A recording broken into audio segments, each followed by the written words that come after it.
Au nom du Père, et du Fils, et du Saint-Esprit. Amen. Le Christ, aujourd'hui, nous gratifie et nous enseigne par une parabole. Une parabole, vous le savez parfaitement bien, c'est une manière de transmettre un enseignement à travers une histoire qui n'a pas eu lieu, mais qui, bien qu'elle ne soit pas un événement historique, elle n'implique pas des personnes réelles, et bien, permet de comprendre des choses qui relèvent du mystère de Dieu, du mystère de l'homme, et qui, évidemment, est la chose la plus essentielle pour l'homme. Nous connaissons bien cette parabole-là, et aujourd'hui, je voudrais attirer votre attention sur une perception que l'on peut en avoir selon les pères. Bien sûr, il y a toujours plusieurs niveaux de lecture sur une parabole, et vous en connaissez déjà pour celle-là. Et par exemple, si l'on prend pour appui l'enseignement qui nous est délivré à travers le Fils divin, qui est tout à fait profond et d'une richesse, pas assez du cycle annuel pour profiter, bien nous voyons que, par exemple, dans le canon des matines du lundi, en pont 6, eh bien, il y a une phrase que l'on chante et qui nous dit très clairement, très directement que l'âme, notre âme, c'est le pauvre Lazare qui est au bord, et nous-mêmes nous comportons en conscience, en corps, comme le riche, qui la maîtrise totalement, qui laisse notre âme totalement dans le péché, dans la misère, qui est complètement délaissée, pendant que nous vaquons à des occupations tout à fait différentes, qui nous éloignent de Dieu. Et voilà, nous avons cet enseignement, par exemple, qui, lui, va être un petit peu d'ordre mystique, ascétique. C'est un degré possible de lecture. Aujourd'hui, quand on entend vraiment cette parabole, ça me fait penser à une phrase qui m'a beaucoup marqué, que le Père Marc-Antoine cite dans ses ouvrages et dans ses enseignements. Le Père Dimitros Stanevol dit, en réalité, l'homme ne peut pas se réaliser en tant qu'homme, il ne peut pas avoir la conscience de lui-même, être lui-même seul. C'est tout à fait impossible pour lui. La seule manière qu'il peut avoir d'entrer en contact avec ce qu'il est lui-même au plus profond, sa personne, eh bien, c'est via le sceau de l'autre, via le sceau de la communauté d'autrui, de l'autre personne.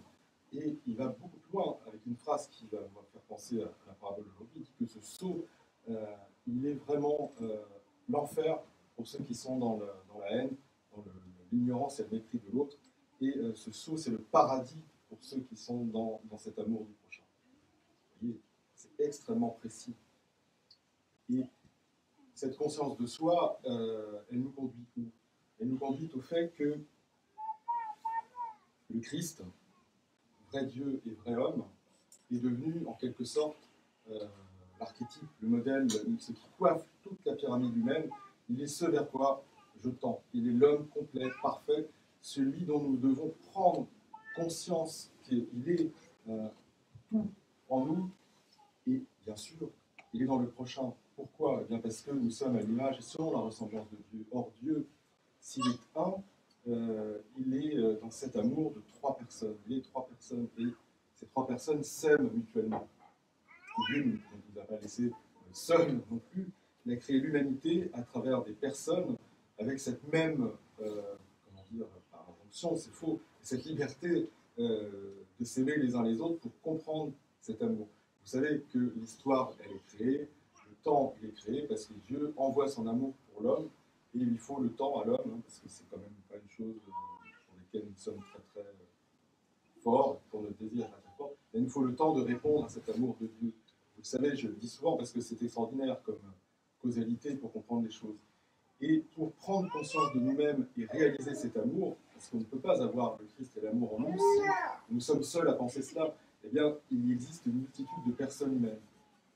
Et pour manifester cet amour entre nous, eh bien, Dieu a créé l'espace.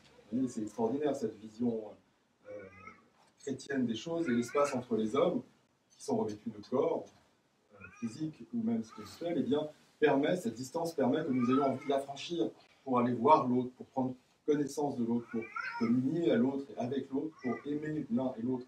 Nous savons que pour même franchir cette distance, pas seulement avec Internet, mais par amour, par la pensée. Donc ça, c'est tout à fait extraordinaire, ça nous met en mouvement les uns vers les autres, et jusqu'à abolir cette distance par volonté d'avoir cet amour. Et toute cette parabole repose en quelque sorte sur la distance.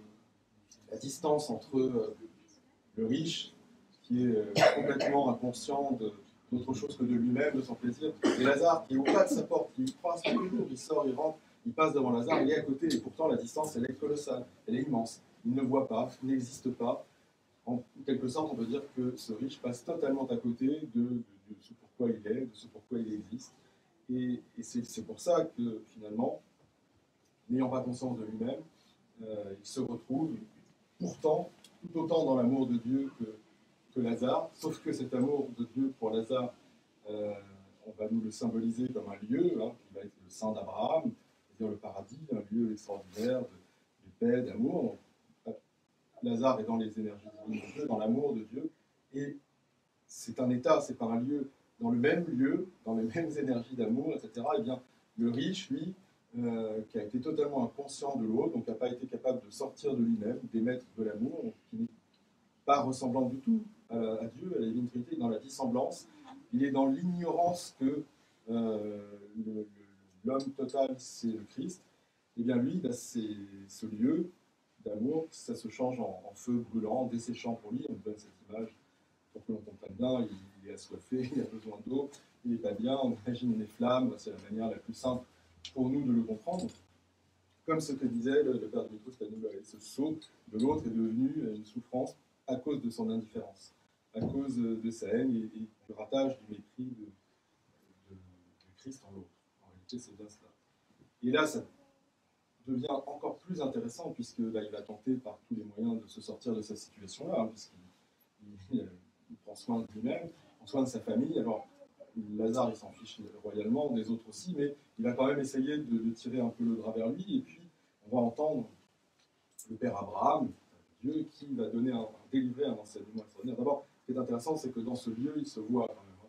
Mais pourtant, il va dire il y a un abîme maintenant infranchissable entre vous, ceux qui êtes dans ces flammes, dans ceux qui êtes dans cette réaction-là, et nous. Et cet abîme-là, personne ne peut le franchir, ni du sein d'Abraham, ni en bas de la Grèce, c'est infranchissable. Et là encore, c'est très intéressant parce que nous savons des pères comme Saint Jean Damascène, Saint Maxime, le confesseur, insiste beaucoup en appelant en quelque sorte le Christ, non seulement, comme je le disais, la pierre de l'angle, c'est-à-dire le fait de toute personne humaine, mais aussi le pont. Le Christ, c'est le pont entre Dieu et l'homme. La nature humaine tout entière, toutes les personnes humaines sont sans séparation avec Dieu, puisque la personne divine est devenue humaine. Et donc, il n'y a plus du tout de séparation entre les deux. Donc, nous avons là un pont, nous devons pouvoir aller à Dieu sans difficulté. Ce que dit là le père Abraham, ça ne devrait pas être le cas.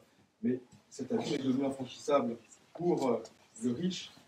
Pour quelle raison? Bien parce que justement, il ne peut pas prendre ce pont-là. Pourquoi? Puisque, comme je le disais au début, il n'y a aucune conscience de ce qu'est l'homme avec le Christ dedans. Or, qu'est-ce que la prise de conscience de la nature divino-humaine qui est en chacun de nous? Eh bien, c'est ce que l'on appelle le repentir, c'est-à-dire un retournement de l'esprit, metanoia en grec, c'est l'esprit qui se retourne, c'est-à-dire cet acte-là de repentir, c'est ce qui nous fait prendre conscience, c'est ce qui permet de prendre le pont, pardon pour cette image, entre Dieu et l'homme, qu'est le Christ, et de franchir justement cet abîme qui, autrement, est absolument infranchissable et qui fait que l'homme, tel le riche, est dans l'isolement le plus total. Il est inondé de l'amour de Dieu, mais ça le brûle parce qu'il l'a rejeté de lui-même en toute liberté, il s'est coupé, il a fermé son cœur parce qu'il n'a pas pu voir, il n'a pas pu prendre conscience que dans l'autre, Dieu est présent. Il n'est pas allé vers l'autre pour l'aimer, il n'a pas pu recevoir Dieu et son amour en lui. Voilà, ça c'est très intéressant sous cet angle de percevoir cela. Et vous comprenez bien aussi le danger des choses, parce que nous sommes conscients, en tant que chrétiens, de l'amour incommensurable de Dieu, de sa miséricorde. Et nous pouvons nous dire quelque part, eh bien oui, je me suis mal comporté, j'ai été comme le riche avec mon âme, je l'ai méprisé, je l'ai laissé dans les péchés, j'ai été comme le riche avec mon prochain, je n'ai rien eu à faire de mon prochain, j'ai pensé qu'à moi, et j'ai complètement raté ce qu'est l'homme, ce qu'est Dieu, je pense à côté de l'amour, mais bon, Dieu est miséricordieux, il est bon, il me sauvera quand même, il est tellement généreux. Et bien oui, mais non, parce que Dieu nous a laissés libres. Et le problème, c'est que moi-même, je me suis placé en toute liberté hors de cet amour de Dieu. Même si je m'y trouve, cet amour de Dieu me brûlera. Il ne va pas me nous rafraîchir et même apporter ce bonheur. Donc soyons vigilants, soyons vigilants. Le grand piège, c'est cette liberté immense que Dieu nous a donnée. Et bien sûr, puisque nous parlons de distance, que la communion, que l'amour, eh bien, annihile comme la distance qu'il pourrait y avoir au sein des trois personnes de la Trinité. Puisque nous parlons de distance, eh bien, il n'y a pas de distance aussi marquée que cela entre les vivants et les morts. Et c'est aussi ça que nous pouvons vivre. Nous le vivons, nous, dans nos offices et dans notre divine liturgie. Nous avons, grâce au Saint-Esprit, et tous ensemble réunis, cette possibilité d'établir un peu cette sorte de dialogue comme entre le riche et le père Abraham. Nous mettons les noms sur les diptyques. Vous voyez, sur la patène, il y a d'un côté les parcelles pour les vivants, il y a de l'autre côté les parcelles pour les morts. Tout cela est uni après dans la coupe du sang du Christ, autour du corps du Christ. Voilà, tout cela est uni. Il n'y a plus de distance entre les vivants et les morts. Nous prions pour nos défunts, mais ces défunts-là, comme d'ailleurs le riche, peuvent se préoccuper de notre état aussi, peuvent aussi penser à nous, prier pour nous. Vous voyez, donc nous animons dans l'Église, dans l'Esprit Saint, par la communion avec le Christ, ces distances, et c'est quand même quelque chose de très très rassurant pour nous, pour notre conscience de ce qu'est notre vie, parce que nous perdons des proches, parce que nous prenons soin de ceux qui viennent avant nous, parce que nous aussi, nous allons nous endormir en attendant la résurrection, et donc ça nous permet de concevoir la vie comme ça, hors du temps et aussi hors de l'espace, grâce à l'amour. À notre Dieu soit honneur et gloire pour les siècles des siècles.